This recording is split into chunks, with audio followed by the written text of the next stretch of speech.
ഇതെന്താ എല്ലാരും പുറത്ത്? വീട്ടിലേക്ക് വിശേഷപ്പെട്ട ഒരു അതിഥി വരികയല്ലേ, ഇങ്ങനെ സ്വീകരിച്ചല്ലേ പറ്റൂ.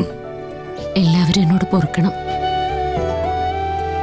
ഇത്രയും കാലം ഇക്കാര്യം പറയാതെ പോയത് എന്തുകൊണ്ടാന്ന് എല്ലാവർക്കും ഏകദേശം മനസ്സിലായിട്ടുണ്ടാവുമല്ലോ.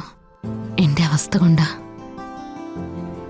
ശ്യാമേ, ഇവര് രണ്ടുപേരും പറഞ്ഞ് എല്ലാ കാര്യങ്ങളും ഞങ്ങൾക്കറിയാം. ഇവർക്കൊക്കെ അറിയാവുന്നതിലും കൂടുതൽ മുത്തശ്ശിക്ക് അറിയാം കേട്ടോ.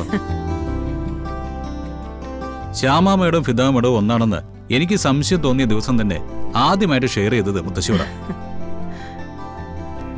പക്ഷേ ഞങ്ങൾ അറിഞ്ഞപ്പോ വൈകി കേട്ടോ.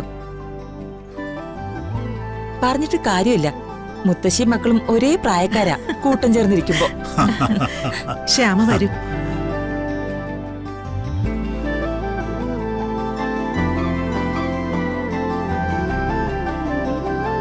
ഇരിക്കൂ.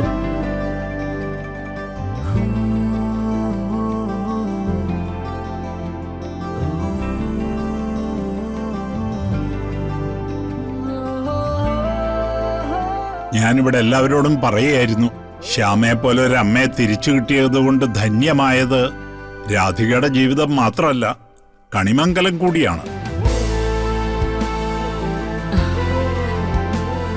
നിങ്ങളെല്ലാവരും എന്റെ മോളോട് കാണിച്ച കാരുണ്യം എനിക്ക് നന്നായിട്ടറിയാം.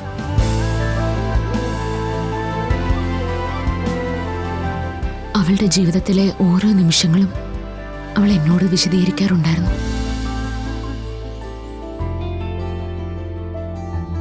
നിങ്ങൾ ചെയ്ത നല്ല പ്രവൃത്തികളൊന്നും അവൾ എന്നോട് പറയാതിരുന്നിട്ടില്ല.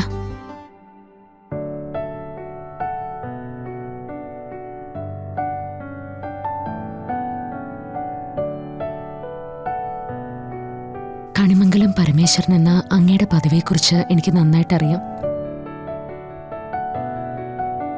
പക്ഷേ വരുണിന്റെ ആഗ്രഹങ്ങൾക്ക് കൂട്ടുനിന്നൊരച്ഛനെന്ന് പറയാനാ എനിക്ക് കൂടുതൽ ഇഷ്ടം.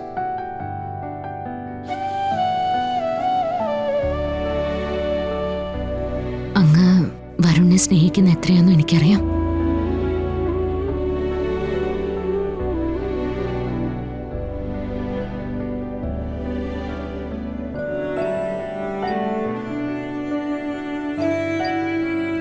ഫിദ മാഡത്തിന്റെ വേഷത്തിൽ നിൽക്കുന്ന എന്നോട് ഇവൾ ഏറ്റവും കൂടുതൽ പറഞ്ഞിട്ടുള്ളത് യശോദ എന്ന അമ്മയെക്കുറിച്ചാ.